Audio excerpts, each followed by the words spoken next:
सुनो और दोहराओ। कहानी का नाम है योग्य चुनाव। राजा मंगल सेन के मंत्री जगतराम बूढ़े हो चुके थे। उन्होंने राजा से स्वयं को सेवा मुक्त करने की विनती की। राजा मंगल सेन ने कहा, आप पहले अपने जैसे सेवाभावी, परोपकारी और ईमानदार मंत्री का चुनाव कर लीजिए, तभी आपको सेवा मुक्त किया जा सकता है।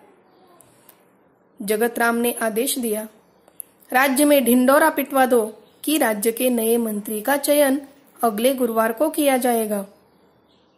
इस पद के इच्छुक 11 बजे राज दरबार में पहुंचे।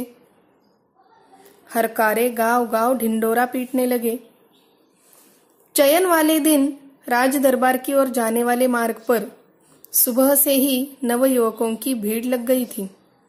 सैकड़ों की संख्या में युवक दरबार की ओर जा रहे थे। इसी रास्ते पर एक तरफ एक वृद्ध हताश सा बैठा था।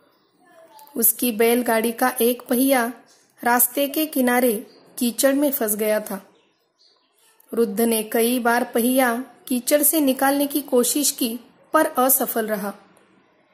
मंत्री पद के अनेक उम्मीदवारों ने राज दरबार जाते समय यह दृश्य देखा, पर किसी ने भी वृद्ध की सहायता नहीं की। उम्मीदवार युवकों में एक था कर्मवीर। कर्मवीर निर्धन परिवार का प्रतिभाशाली नवयुवक था। वह तेजी से राज दरबार की ओर जा रहा था। उसी समय बैलगाड़ी वाला वृद्ध एक बार फिर पहिया कीचड़ से बाहर खींचने का प्रयास कर रहा था। यह दृश्य देखकर दरबार पहुंचने की चिंता न करते हुए कर्मवीर सीधे कीचड़ में उतरा। जोर लगाकर उसने बैलगाड़ी का पहिया कीचड़ से बाहर निकाला। वृद्ध ने उसे ढेरों आशीर्वाद दिए, फिर इनाम में कुछ रुपए देने चाहे, पर कर्मवीर ने विनम्रता से मना कर दिया। देर हो जाने की आशंका से भागते दौड़ते कर्मवीर दरबार पहुंचा। वह हाँफ रहा था। उसके कपड़े कीचड़ से सने थे। सारे उम्मीदवार उसे देखकर हंसने लगे। तभी बैलगाड़ी वाला वृद्ध भी वहां पहुंचा। वह वृद्ध कोई और नहीं बल्कि स्वयं मंत्री जगतराम थे। उन्होंने सारी घटना राजा को सुनाई। फिर जगतराम ने राजा से कहा, महाराज, कर्मवीर में वे सारे गुण हैं जो राज्य के मंत्री के लिए आवश्यक है। सारी बातें जानकर राजा मंगलसेन बहुत प्रसन्न हुए। उन्होंने कहा, जो सामान्य आदमी की पीड़ा से दुखी होता है, उसे दूर करने का प्रयास करता है, वही राज्य के ऊंचे पद पर बैठने का अधिकारी होता है। जगतराम जी ने योग्य व्यक्ति का चुनाव किया है।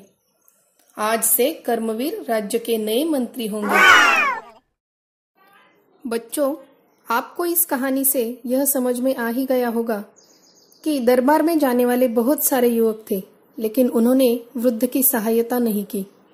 उन्होंने अपने कपड़ों को प्राधान्य दिया। उन्हें लगा, हमारे कपड़े खराब हो जाएंगे तो राजा जी हमें मंत्री के रूप में नहीं चुनेंगे। लेकिन कर्मवीर ने इसके बारे में नहीं सोचा। उसने अपने कपड़ों के पहले वृद्ध की सहायता करने को प्राधान्य दिया। उसे सहायता करना महत्वपूर्ण लगा। इस कहानी से हमें यही सीख मिलती है कि हमेशा दूसरों की मदद करनी चाहिए और ईमानदार, सेवाभावी, परोपकारी स्वभाव रखना चाहिए। उसका फल हमेशा अच्छा ही रहता है। तो बच्चों, सत्य, बंधुता और परोपकार संबंधी और भी कहानियां आप जरूर सुनें। धन्यवाद।